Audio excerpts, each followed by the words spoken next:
ఘనత ఈ రోజు కూటమి ప్రభుత్వం ఈ సందర్భంగా తెలియజేస్తా ఉన్నా. రైట్ సార్, ప్రతిపాదించేటువంటి అమ్మాయి బాబు గారు మనతో పాటు ఉన్నారు, వారిని అడిగి మనుషులు. సార్ చెప్పండి, అంటే జనసేన అధినేత పవన్ కళ్యాణ్ ఇక్కడికి వచ్చిన తర్వాత పిఠాపురం పైన కాదు ఉమ్మడి తూర్పుగోదావరి జిల్లా పైన ప్రత్యేక శ్రద్ధ చూపించినట్టుగా తెలుస్తుంది. ఏ విధంగా చూడొచ్చు అంటే ఇన్ని అవినీతులు జరుగుతున్నా సరే ప్రభుత్వం అంటే వైసీపీ ప్రభుత్వం పట్టించుకోలేదని అనుకోవచ్చా, లేకపోతే ఇంటి మిస్సింగ్ కేసులు కానీ, ఇటు గంజాయి రవాణా కానీ, మార్గ రవాణా కానీ ఏ విధంగా చూడొచ్చు? కళ్యాణ్ గారు ఈ రోజున ఈ పిఠాపురంకి ఎమ్మెల్యే కాదు, ఈ ఆంధ్ర రాష్ట్రానికి డిప్యూటీ సీఎం. ఆయన ఒక ప్రత్యేకంగా కాకినాడ జిల్లానే కాకుండా రాష్ట్రం అంతా కూడా ఆయనకి సంబంధించిందే, ఆయన సంబంధించిన నియోజకవర్గాల కింద లెక్క. ఖచ్చితంగా ఈ రాష్ట్ర అభివృద్ధికి నడుం కట్టినటువంటి వ్యక్తి పవన్ కళ్యాణ్ గారు కాబట్టి ఆయన ప్రత్యేక శ్రద్ధ తీసుకొని ఈ చేయడం జరుగుతూ ఉంది.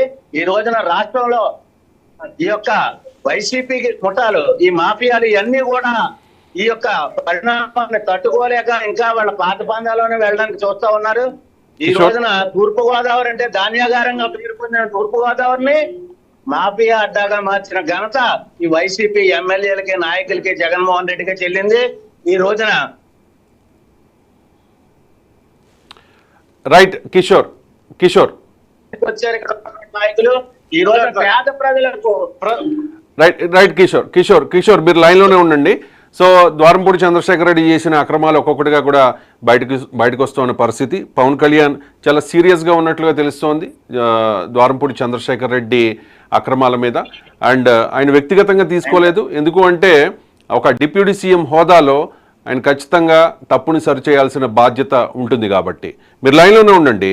సో రావి సౌజన్య గారు జాయిన్ అయ్యారు ఫోన్ లైన్లో. సౌజన్య గారు నమస్కారం. సౌజన్య గారు నమస్తే. అండ్ ద్వారంపూడి చంద్రశేఖర్ రెడ్డి నిజంగా వాస్తవంగా చెప్పాలంటే పవన్ కళ్యాణ్ని ఓడించడానికి కంకణం కట్టుకుని, దాన్ని ఏదో అంటారు కదా, కాలికి బలపం కట్టుకుని చాలా విశ్వ ప్రయత్నం చేసి కోట్ల రూపాయలు ఖర్చు పెట్టి చాలా విశ్వ ప్రయత్నం చేసిన అతి కొద్ది మందిలో ఆయన కూడా ఒకరు. ద్వారంపూడి చంద్రశేఖర్ రెడ్డి, మిథున్ రెడ్డి, వాళ్ళిద్దరూ చెప్పబట్టి బుద్రగడ పద్మనాభం, ఇంకా చాలామంది ప్రయత్నం చేశారు. అలాంటి ద్వారంపూడి చంద్రశేఖర్ రెడ్డి అక్రమాలు ఇప్పుడు ఒక్కొక్కటి బయటకు వస్తూ ఉన్నాయి.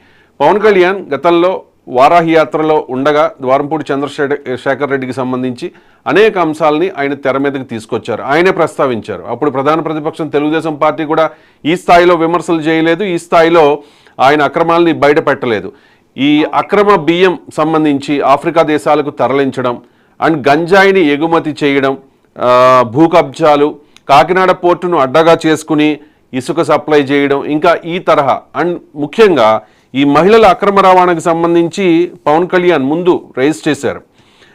అండ్ దీనిలో కూడా ద్వారంపూడి చంద్రశేఖర్ రెడ్డి ప్రమేయం ఉందని పవన్ కళ్యాణ్ గారు చెప్పారు కాకినాడలో. సో ఇప్పుడు ద్వారంపూడి మీద ఆయన చేస్తున్న ఒక్కొక్కటి కూడా వెలుగులోకి వస్తూ ఉన్నాయి. రీసెంట్గా పౌర సరఫరాల శాఖ మంత్రి హోదాలో నాదెండ్ల మనోహర్ అక్కడికి వెళ్ళారు. ద్వారంపూడి చంద్రశేఖర్ రెడ్డి అనుచరుడికి సంబంధించిన 3 గొడవలను కూడా సీజ్ చేసిన పరిస్థితి.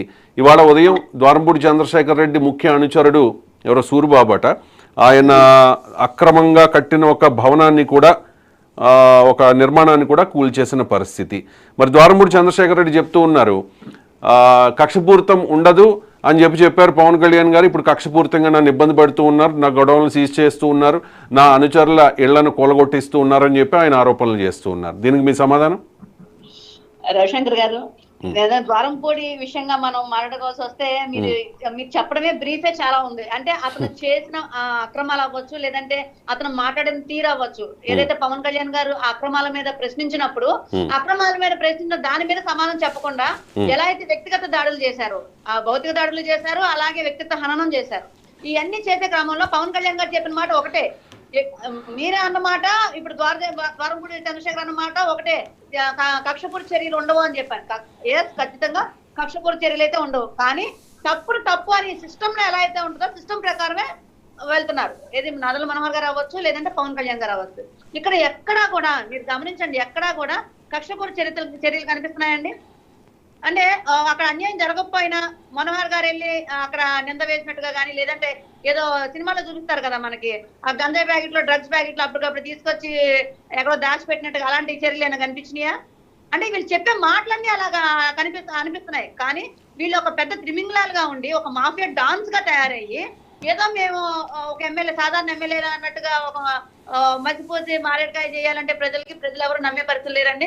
ప్రజలందరూ విసిగిపోయారు కాబట్టి ఈ రోజు పవన్ కళ్యాణ్ గారు ఎక్కడికి వెళ్తే అక్కడికి, అంటే ఇంతకు ముందు జరిగిన దానికన్నా కూడా ఇప్పుడు ఎక్కడికి వెళ్తే అక్కడికి సమస్యలతో ముఖ్యంగా రాష్ట్ర వ్యాప్తంగా ఉన్న సమస్యలన్నీ కూడా పవన్ కళ్యాణ్ గారి దగ్గరికి వస్తున్నాయి. రీసెంట్ గా మీరు చూసినట్టయితే విజయవాడలో జరిగిన ఒక సందర్భం చూస్తే 48 గంటల్లో పవన్ కళ్యాణ్ గారి ఆదేశాల మేరకు ఆ యువతి యొక్క మిస్సింగ్ కేసు ఛేదించడం జరిగింది పోలీసులు. అంటే ఒక వ్యవస్థ ఎంత నిజాయితీగా